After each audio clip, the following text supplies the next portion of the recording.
Баршаға сәлем, қыздар, қалдарыңыз қалай? Менің YouTube каналыма қош келдіңіздер. Сіздерді өз каналымда көргеніме қуаныштымын. Қазақша каналдың дамуына үлестеріңізді қосып, менің парақшама тіркеліп, қолдап кетіңіздер. Бүгін осылай өріктен компот жабатын боламыз. Қыста рахаттанып ішетін боласыздар. Міндетті түрде осы әдіспен жауып көрсеңіздер өте керемет болады. Ең алдымен қатты өріктерімізді теріп аламыз, сосын жақсылап жуып 2-3 мәрте жуып аламыз. Одан кейін жуып болғаннан кейін біз шай көмімізге крышкаларымызды саламыз қайнап тұрған суға. Одан кейін банкамызды дәл осылай булап алатын боламыз. Осылай банкамызды булап алғаннан кейін өзімізге керекті 10 немесе 15 штук өрік салатын боламыз. Осылай салғаннан кейін үстіне міндетті түрде қайнаған су құюымыз қажет. Осылай барлығына қайнаған су құямыз. Бұл жерде сіздер лимон немесе басқа нәрсе қоссаңыздар болады, бірақ мен лимон қосуға кеңес бермеймін. Өйткені жай ғана өріктің өзімен жапсаңыздар өте керемет сок болып шығады. Осылай бірінші суымызды құйғаннан кейін ол кемінде 20 минут тұру керек.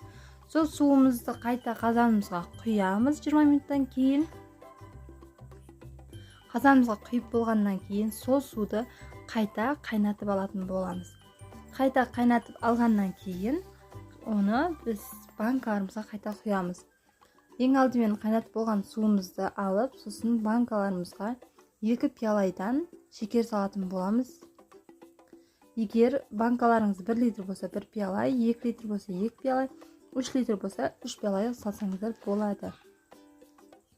Осылай барлығын салып болғаннан кейін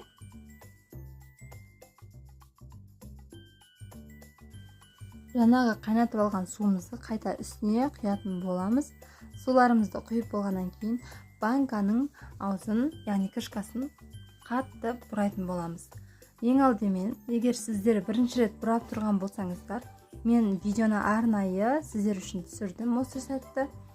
Дәл осылай бұрасаңыздар мүлдем атылмайды, банкаларыңыз ашылмайды да. Қыста бірақ ашасыздар. Осылай бірінші жапқышты банканың үстіне қоямыз, сосын 5 мәрте ораймыз, яғни айналдырамыз. Содан кейін әр 5 мәрте айналдырған сайын кішкене қысып отыратын боламыз. Байқасаңыздар видеода анық көрсетілген.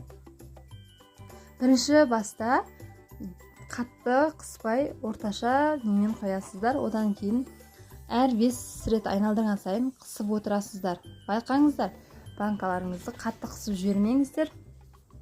Өзі сіздерге білінеді. Осылай жақсылап ұрайтын боламыз. Мінекей менің әдісім осылай. Банкам ешқашан атылмайды, Аллаға шүкір. Сіздерді дәл осы әдіспен жасап көрсеңіздер, сіздерге де атылмайтынына сенімдімін. Барлығы осылай банкаларымызды жақсылап бұрап алатын боламыз. Сіздерде міндетті түрде жасап, менің парақшама тіркеліп, қолдап кетіңіздер. Менің YouTube каналымда бұдан да басқа көптеген рецептер түрлерін көре аласыздар. Сосын біз банкаларымыздың барын жауып болғаннан кейін міндетті түрде осылай бірнеше рет шайқауымыз қажет.